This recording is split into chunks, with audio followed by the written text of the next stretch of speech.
సరే ఈయన ఎంతే మారినప్పటికే మారతాడు, నాకు ఒక 4 గోడలు ఇల్లు కావాలి, లేదు ఓ మేడం. పిల్లోడికి తండ్రి కావాలనుకుంటే వెళ్ళు నాన్న, పూర్తిగా తగ్గి నీ బ్రెయిన్ లో ఉన్న అనుమానాలన్నీ డిలీట్ చేసుకుని వెళ్ళు. లేదు మేడం, నీకు వెళ్ళను 2 ఆప్షన్స్ ఇస్తున్నా. వెళ్ళను మేడం, లీగల్ గానే ప్రొసీడ్ అవుతా. ఓకేనండి, ఒకసారి మీ ఆయనతో మాట్లాడి ట్రై చేస్తాం. ఎందుకంటే మాట్లాడండి. నువ్వు డైరెక్ట్ గా లీగల్ గా వెళ్ళిపోతే నాకు చెప్పారా అంటాడు. మాట్లాడండి మేడం. ఇప్పుడు మేము మాట్లాడితే చెప్పినట్టు అవుతుంది. విన్నాడా హ్యాపీ, వినలేదా నీ పని నువ్వు చేసుకో. ఆల్రెడీ నేను అలా రమ్య గారితో కూడా ఫోన్ మాట్లాడిచ్చానండి, మాట్లాడితే ఆయన వినలేదు, ఇంక మీకు కేసులు పెడతానికి వచ్చానని చెప్పొచ్చు. ఓకే ఓకేనా? Okay madam. ఏం పేరు? కళ్యాణ్ మేడం. నీ పేరేంటమ్మా? Sravani madam. Hello hello, Kalyan గారా మాట్లాడేది? అవును మేడం, చెప్పండి. అడ్వకేట్ రమ్యాని మాట్లాడుతున్నాను బాబు. మేడం చెప్పండి మేడం. మీ ఆవిడ శ్రావణి వచ్చారు ఇక్కడికి టీవీ షోకి. మేడం ఓ బాబు ఉన్నాడు, ఏంటి గొడవ మీ మధ్య అసలు? మేడం నేను కోర్టులో ఉన్నాను మేడం, ఒక్క 10 నిమిషాల తర్వాత కాల్ చేయండి మీకు. బయటికి రావా, నీకేం పని ఉంటుంది క్లరికల్ పని? కాల్ తీసుకొచ్చి డాక్యుమెంట్ జడ్జిమెంట్ కాపీ తీసుకోవాలి మేడం, అందుకని రాస్తున్నాను పుస్తకాన్ని. ఓకే, మళ్ళీ మీ సార్కి ఫోన్ చేసి ప్రాబ్లమ్ సాల్వ్ చేసుకోకుండా కూర్చోకండి, లేదు మీ సార్ దగ్గరికి పంపించమన్నా పంపిస్తా.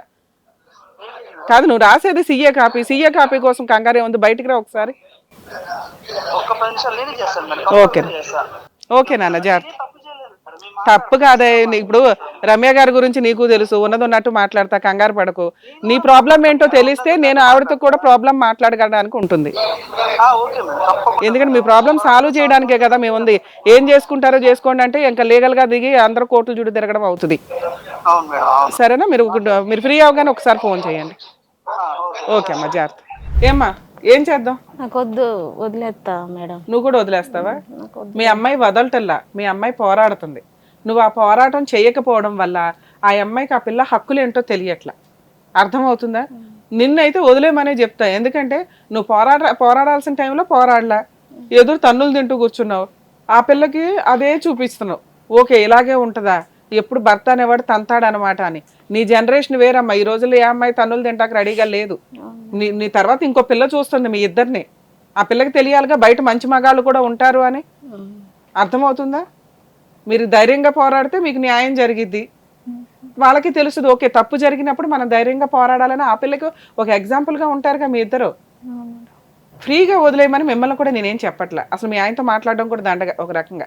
ఎందుకంటే ఎవరో ఒక అమ్మాయిని పెట్టుకుని ఎన్నో సంవత్సరాల నుంచి సహజీవనం చేసుకుంటున్నాడు, పెళ్ళే చేసుకున్నాడో ఏం ఊరెగుతున్నారో మనకు అనవసరం, తెలియదు కూడా. మాట్లాడుకోవడం దండగా, ఎందుకంటే ఆల్రెడీ ప్రతి చోట ఇవే జరుగుతున్నాయి ఈ మధ్య. ఇప్పుడు నువ్వు అప్పుడైనా కాస్త ధైర్యంగా ఏమైనా కేసులు వేసి ఉంటే అతను ఏదైనా సెటిల్మెంట్కి రావడానికి అవకాశం ఉంది. ఇప్పుడు మీ అమ్మాయికి ఏం చెప్పానో నువ్వు కూడా అలాగే పోలీస్ స్టేషన్లో కంప్లైంట్, డీవీసీ కేసు, మెయింటెనెన్స్ వేయొచ్చు. కానీ నువ్వు కేసు ఫైల్ చేస్తే మీ అమ్మాయికి క్లాష్ అవుతాయి కేసులు. ఓహో, వీళ్ళ కుటుంబం అంతా ఇంతేనా అన్నట్లు. నువ్వు ఆల్రెడీ ఇంతకాలం ఆగావు కదా, ఆగు. సరేనా? నువ్వు లాయర్ దగ్గరికి వెళ్ళి ఎక్కడ పోలీస్ స్టేషన్ కంప్లైంట్ మీ ఆయన్ని కదపడం ఏం చెయ్యొద్దు. ఎందుకంటే ఇప్పుడు మీ ఆయన్ని కదిపామనుకో, ఏదో 1+1 ఆఫర్ కింద ఇద్దరిని కూర్చోబెట్టి ఒకేసారి మ్యాటర్స్ చేయలేం. మీరు మీ ఆయన్ని ఇప్పుడు మేము కదిపితే కనుక వెంటనే మీ అల్లుడు మీ ఆయన ఒకటవుతారు. ఈ పిల్లకి ఎఫెక్ట్ అవుతుంది. మనకి ఇప్పుడున్న హార్ట్ టాపిక్, హార్ట్ ప్రాబ్లం పాపది, నీది ఆల్రెడీ ముదిరిపోయిన ప్రాబ్లం. అర్థమవుతుందా? ఇన్ని సంవత్సరాలు కష్టపడ్డావు, ఇంకో సంవత్సరం కష్టపడట్లా. ఈలోపు వీళ్ళది ప్రాబ్లం సాల్వ్ అవుతుంది.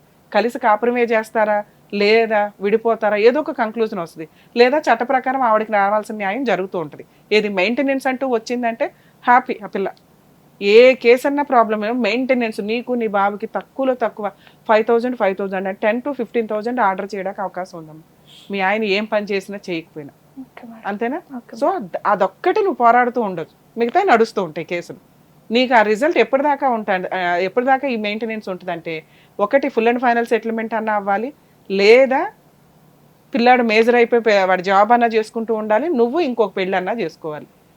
చేసుకోవు, పిల్లాడిని చూసుకుంటూనే బతుకుతావు. నీకు జీవితకాలం మెయింటెనెన్స్ ఇవ్వాల్సి వస్తుంది సెటిల్మెంట్ చేసుకోకపోతే. అర్థమవుతుంది? ఏం చేసుకుంటావో చేసుకో అన్నాడుగా, అతనికి నువ్వు ఇచ్చే పనిష్మెంటే ఇది. Okay madam.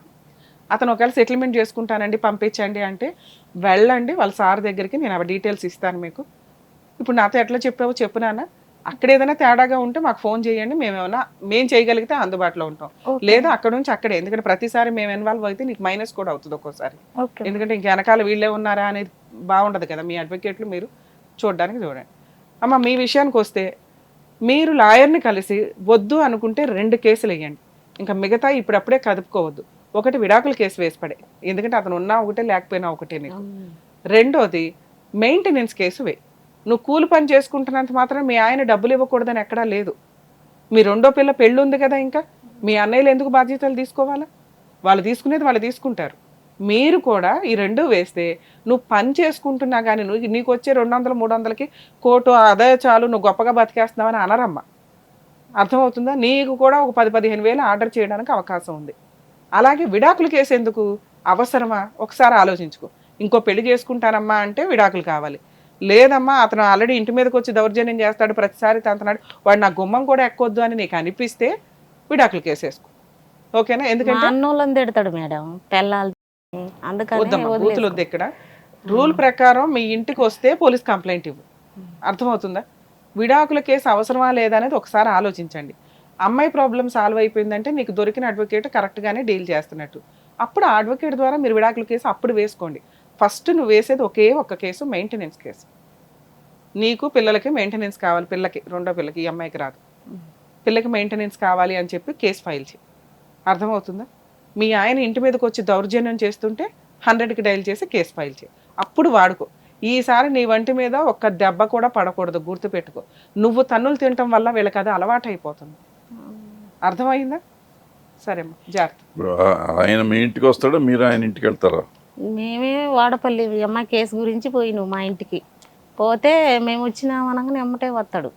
వాళ్ళ అమ్మోళ్ళు ఫోన్ చేస్తారు వచ్చినారని, వస్తాడు.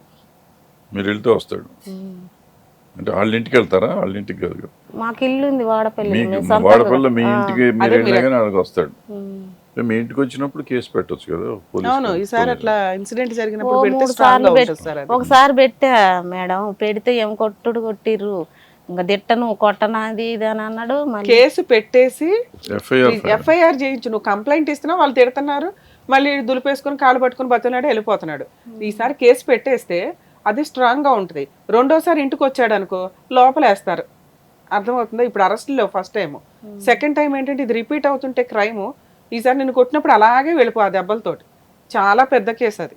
మీకు అవి తెలియట్లా. పోలీస్ స్టేషన్కి వెళ్తున్నారు, కౌన్సిలింగ్ తీసుకుంటున్నారు, అని తిట్టిస్తున్నారు, వెనక్కి వచ్చేస్తున్నారు. ఇది కాదు, ఇక నుంచి ఫిక్స్ అవ్వండి. ఇక ఈ దరిద్రం గట్టిగా 2-3 ఇయర్స్లో మీకు క్లోజ్ అయిపోవాలి. మీరు మీ లైఫ్లు ఏంటి అని. అమ్మాయిగా నాకు తెలిసి 90% కాపురం నిలబడటానికి ఎక్కువ ఛాన్స్ ఉంది. నానా, నువ్వు నీ బ్రెయిన్లో ఈ అనుమానాలన్నీ తీసి అవతల పెట్టు. నిజంగా అతను ఒక్క స్టెప్ తగ్గినా కానీ నువ్వు 10 మెట్లు తగ్గు. ఎందుకంటే పిల్లోడి జీవితం ఆధారపడింది ఇక్కడ. అతను మీద అనుమానాలు ఉన్నాయి ఇవి అంటే, ఎవరితో అక్రమ సంబంధం పెట్టుకుందని నీ సొంత భర్తను వదిలేసుకుంటావా? ఆలోచించుకోవాలా. విను, నీకు కష్టం ఉంది, కానీ నువ్వు ఇక్కడ ఉండి ఈ కష్టాలు పడ్డం కంటే అక్కడ ఉండి అవి అడ్జస్ట్ అవ్వడం బెటర్. అది నిజమా కాదా తెలియదు. ఆయన పాపాన్ని ఆయనే పోతాడు. 2, నీకు భర్త ఉంటాడు, నీ పిల్లోడికి తండ్రి ఉంటాడు. కొడుతున్నాడు అన్నా చూసావా, వాటికి సీరియస్గా తీసుకున్నాం. ఒకవేళ నిజంగా కొట్టేంత సీన్, మనం బూతులు మాట్లాడితే ఎవడన్నా కొడతారు, కొట్టాలని ఎక్కడ రూల్ లేదు, కానీ కొట్టించుకుని అంత ప్రొవోక్ చేసుకోకూడదు కదా.